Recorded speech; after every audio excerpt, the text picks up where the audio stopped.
향해 말씀하시고자 하시는 하나님의 음성을 듣기를 소망합니다. 자, 박수!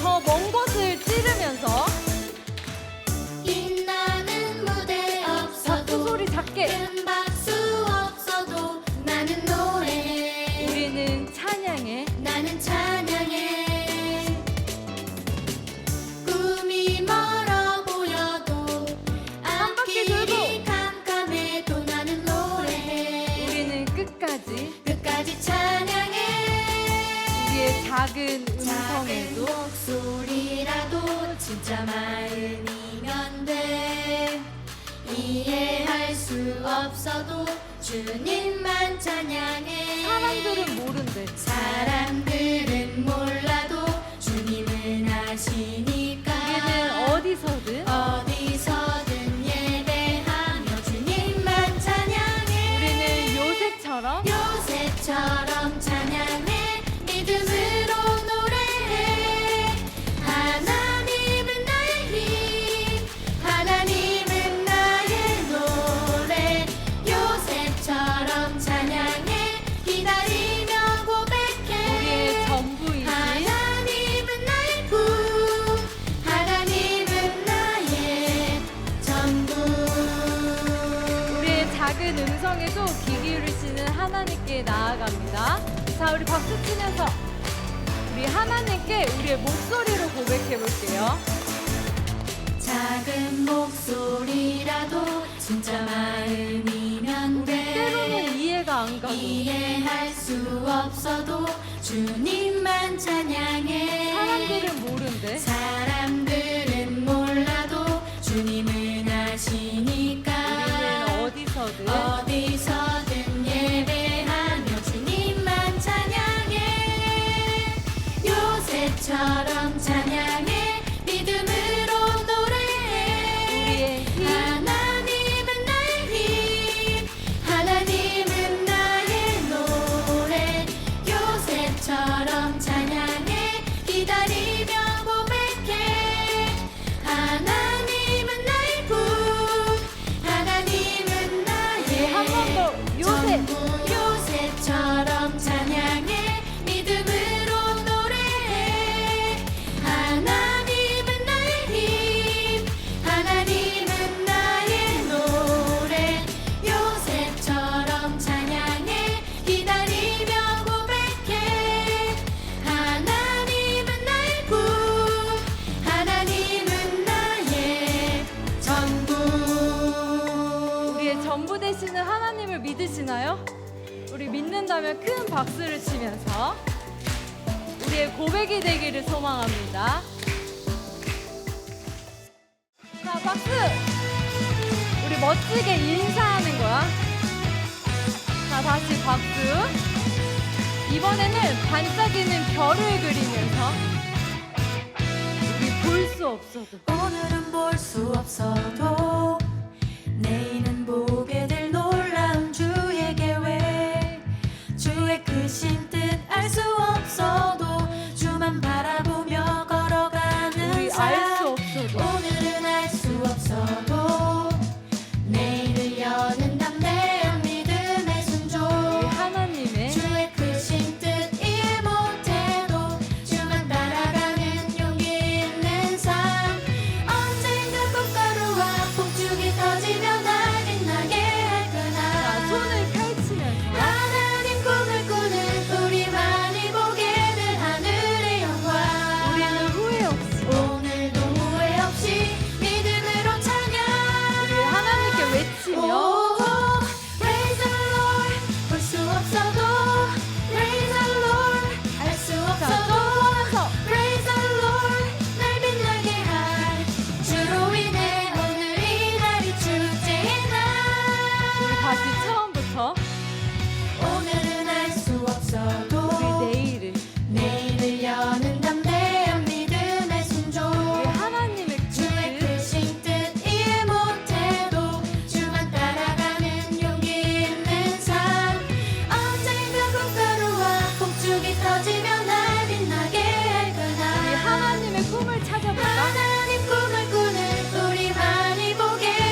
같이 멋지게 인사.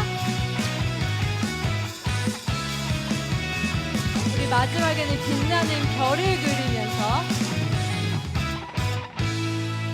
우리 하나님께 큰 영광과 감사의 박수 돌리며 자리에 앉겠습니다.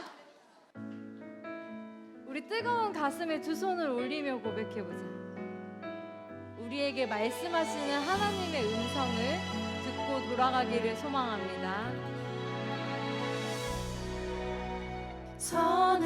서늘하기로 감는 세상 가운데 우리에게 오신 주님이 찾아오신 주님은 우리에게 악을 선으로 갚는 사랑과 지혜를 알게 하셨네. 서늘하기로 감는 세상 가운데 찾아오신 주님은 우리에게 오신 주님이 우리에게 악을 선으로 갚는 사랑과 지혜를 알게 하셨네. 하나님께서 오늘의 영광을 위해 이전의 모든 시간 겪게 하셨고 우리를 담대하게 오늘의 나로 담대히 서게 하셨네. 이것이 나의 간증 찬송이라. 나의 나 된 것은 오직 하나님의 은혜라. 나의 나 된 것은 오직 하나님의 은혜라. 우리의 영광과 모든 영광과 찬송받기 합당한 존귀하신 주를 높이리. 우리 작은 두 손을 하나님을 향해 고백해 볼까요? 우리에게 오신 주님이 서늘하기로 감는 세상 가운데 찾아오신 주님은 우리에게 오신 주님이 우리에게 악을 선으로 갚는 사랑과 지혜를 알게 하셨네.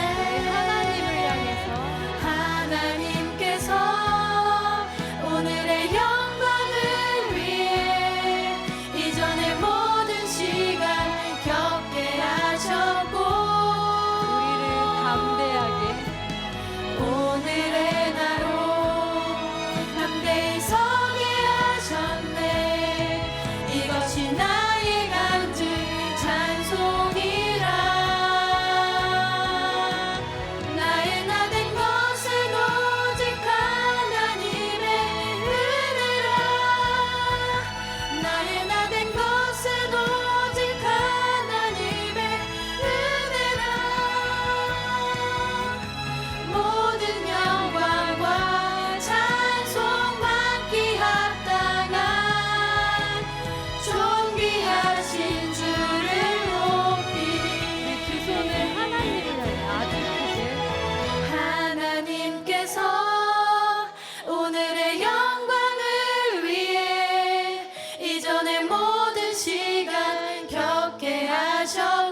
오늘도 이 자리에서 예배하는 모든 친구들 가운데 주님 주시는 은혜가 가득하기를 소망합니다. 아멘.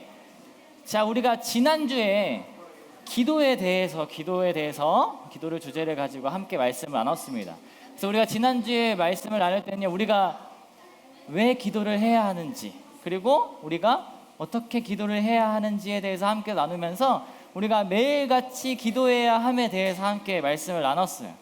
그래서 전사님이 지난주에 우리 친구들에게 한 주 동안 하나님과 대화하면서 기도해보라고 했는데 한번 해봤나요? 네. 우리가 그렇게 매일같이 하나님과 함께 대화하면서 우리가 기도를 해야 돼요. 오늘 우리가 기도에 대해서 한 번 더 살펴보고자 하는데요, 오늘은 또 어떤 말씀 나누게 될지 우리 기대하는 마음으로 말씀 제목부터 함께 읽고 시작해 보도록 하겠습니다. 자, 준비 시작. 어떻게 해야 할까요? 어떻게 해야 할까요? 라는 제목으로 하나님의 말씀 나오도록 하겠습니다. 자, 우리 친구들은 누군가와 대화를 할 때 비유의 표현을 들어서 대화를 해본 적이 있나요? 뭐 해본 친구도 있고 안 해본 친구도 있는데, 우리 성경에 보면 사실 그 예수님께서 비유를 들어서 굉장히 많이 사람들에게 설명하고 이야기하는 모습들을 우리가 볼 수가 있습니다. 비유가 뭔가 하는 표정으로 선생님이 보고 있는데, 비유는 뭐냐면 어떤 현상이나 사물을 직접 설명하지 않고 다른 비슷한 현상이나 사물에 빗대어서 설명하는 일이라고 정의는 되어 있어요. 근데 이게 무슨 말인지 잘 모를 것 같아서, 예를 들어서 이 사람을 가끔씩 동물에 비유해서 표현하기도 한단 말이에요. 근데 사실 동물에 비유할 때는 좋은 표현도 있지만 대부분 조금 안 좋은 표현으로 되게 많이 사용되기도 합니다. 좋은 표현에는 뭐가 있을까? 귀엽다? 갑자기? 정말 예를 들어서 이런 거예요. 사자처럼 용맹하다, 뭐 용감하다, 뭐 이런 것들이 될 수도 있고, 또 치타처럼 달리기가 굉장히 빠른 사람, 이렇게 표현할 수도 있겠습니다. 뭐 이 외에도 다양하게 여러 가지가 있을 건데, 안 좋은 표현에는 그럼 어떤 게 있을까? 아마 우리 친구들 평소에 많이 사용하는 것들 중에 뭔가가 있을 거예요. 얘기하지 않도록 하겠습니다. 좋지 않은 표현이기 때문에. 자, 아무튼 이렇게 비유에 대해서 사람들에게 설명하고 예수님께서 그랬는데, 오늘 우리가 함께 나눌 이 말씀에서 바로 예수님께서 이 사람에 대해 동물로 표현을 하는 것이 나오게 됩니다. 과연 예수님께서 어떠한 동물을 가지고 이야기하셨을지, 또 오늘 어떤 말씀 나누게 될지 우리 말씀 속으로 한번 들어가 보도록 하겠습니다. 어느 날 예수님께서 이 두로와 시돈 지방으로 들어가셨습니다. 그곳에 들어가실 때 예수님께서 오셨다라는 이야기를 듣고 한 가나안 여자가 예수님 앞에 달려와가지고 엎드려서 무릎을 꿇고 울면서 예수님께 이야기를 했어요. 예수님, 다윗의 자손이여, 예수님, 저를 불쌍히 여겨주세요. 단 한 번만 저를, 웃긴 장면은 아닌데, 단 한 번만 저를 불쌍히 여겨주시옵소서. 그러니까 왜 우는지는 들어봐야 될 거 아니야.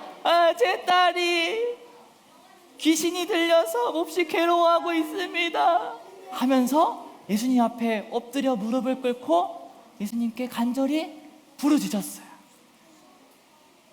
예수님께서 이곳에 계시다라는 그 소문을 듣고 예수님께 달려가고 나와서 무릎 꿇고 부르짖었던 거예요. 예수님이라면 이 병을, 이 딸을 낫게 해줄 것이라는 그 강한 확신이 있었기 때문에 예수님께 나와서 그렇게 열심히 부르짖었어요. 그런데 예수님 반응이 엄청 놀라웠어요. 예수님께서 어떤 반응을 보이셨냐면 아무런 반응도 보이지 않으셨어요. 여인이 그 앞에서 엎드려서 무릎을 꿇고 그렇게 엉엉 울면서 크게 부르짖고 있는데 예수님은 한마디도 하지 않으셨어요. 그래서 계속 여인이 예수님께 부르짖게 돼요. 예수님, 한 번만 저를 불쌍히 여겨주세요. 그러자 옆에 있던 이 제자들이 예수님께 이제 이야기를 합니다. 예수님, 이제 그만 좀 우리 빨리 돌려보내시죠. 계속 우리를 쫓아오면서 이렇게 우리를 시끄럽게 하지 않습니까? 예수님, 그냥 좀 빨리 돌려보내시죠 라고 하면서 이 여인을 향해서 또 예수님을 향해서 제자들이 이야기를 했어요. 사실 이 제자들도요, 이 여인이 하는 이 소리를 별로 듣고 싶지 않았던 거예요.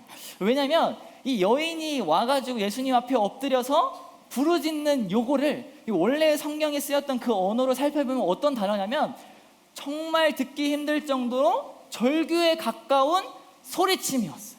그러니까 예수님 하는 그러한 소리침으로 예수님께 이야기를 했다는 거예요. 근데 계속 예수님이 그냥 무시하고 지나갈 때 계속 따라오면서 그렇게 소리쳤던 거예요. 그러니까 제자들도 사실 그거를 조금 듣기 어려우니까 예수님 그냥 빨리 고치시고 그냥 보내주시죠 라고 하면서 이야기를 했던 거예요.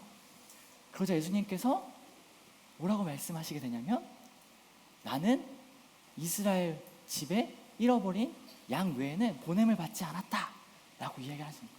이게 갑자기 무슨 말이지? 쉽게 표현하면 이스라엘 백성들을 구원하기 위해서 나는 왔다 라고 이야기를 하시는 거예요.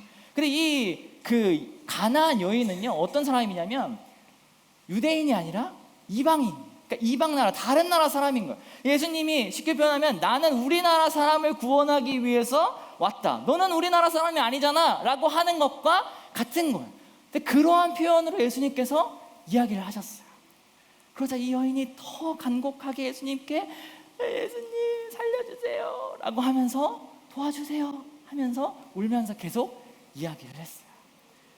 그러자 예수님께서 한 번 더 말씀하시게 됩니다. 뭐라고 말씀하시게 되냐면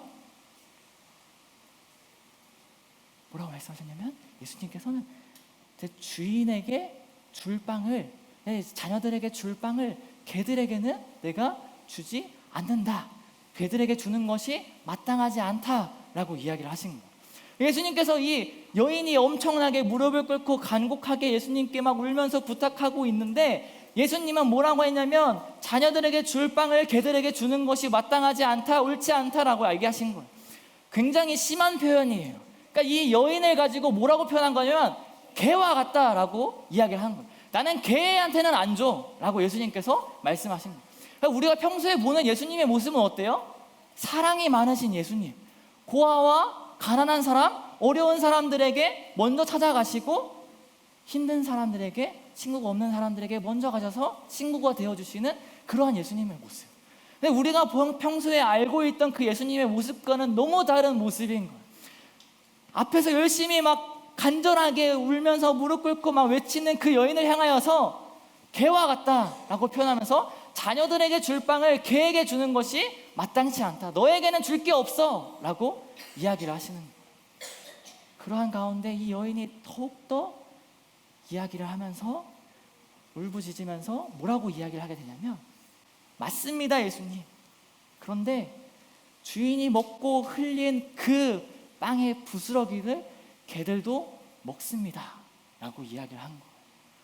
이게 무슨 표현이냐면 이 사람들이 빵을 먹잖아요. 빵을 먹다가 흘린 그 부스러기를 누가 먹냐면 개들이 와서 먹는다라는 거예요. 더 쉽게 표현하면 주인, 사람들에게 베풀 그 은혜에 남은 그 조금의 은혜라도 우리에게 베풀어 주십시오. 나에게 그 작은 은혜라도, 남는 그 부스러기 같은 은혜일지라도 나에게 그게 필요하니까 나에게 그 은혜를 베풀어 주세요 라고 이야기를 한 거예요.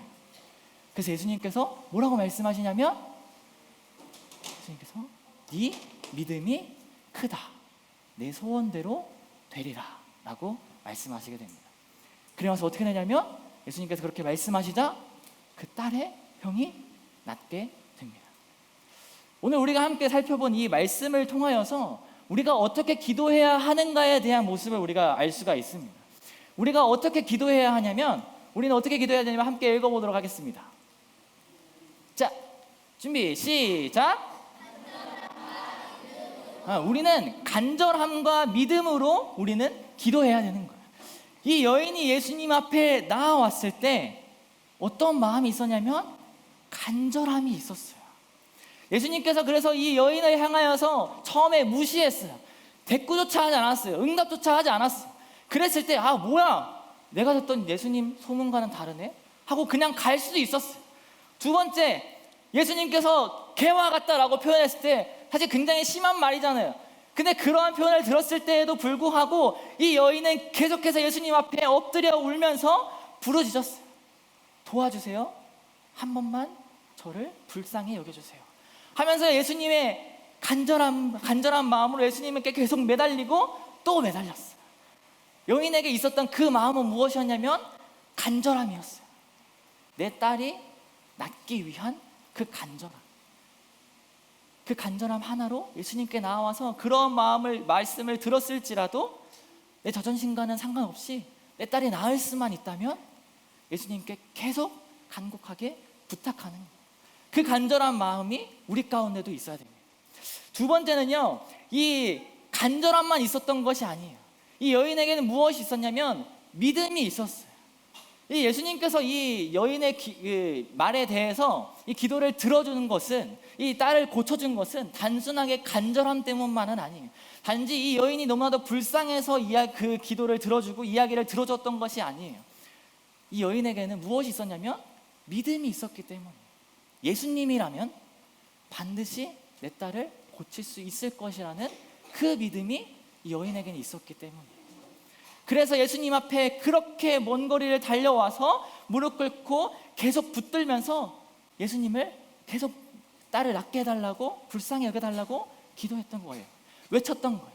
그 마음이 있었던 거예요. 간절함과 믿음. 이 간절함과 믿음이 우리 가운데도 있어야 됩니다. 우리가 기도할 때에도 우리 가운데 이 간절함과 믿음이 있어야 돼요. 혹시 우리 친구들 기도할 때 하나님, 이거 뭐 들어주시면 좋고요, 안 들어주시면 말고요.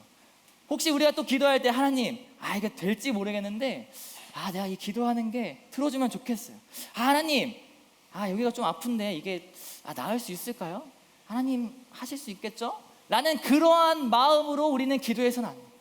우리의 마음 가운데 있는 그 기도 가운데는요, 이 간절한 마음 플러스 믿음이 있어야 돼요. 예수님이라면, 하나님이라면 나의 기도에 응답할 수 있어요. 나의 이 기도를 들어줄 수 있을 거예요. 라는 그 믿음이 먼저 우리 가운데 있어야 돼요. 의심이 아니라 하나님 할 수 있을까? 내 병이 나을 수 있을까? 하는 그러한 의심이 아니라 확신 가운데 믿음을 가지고 간절한 마음으로 예수님께 기도하며, 하나님께 기도하며 나아가야 된다는 거예요.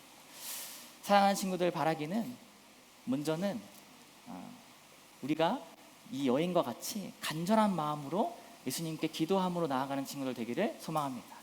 또한 우리가 의심이 아니라 확신을 가지고 믿음을 가지고 예수님을 붙들고 기도하는 친구들 되기를 소망합니다.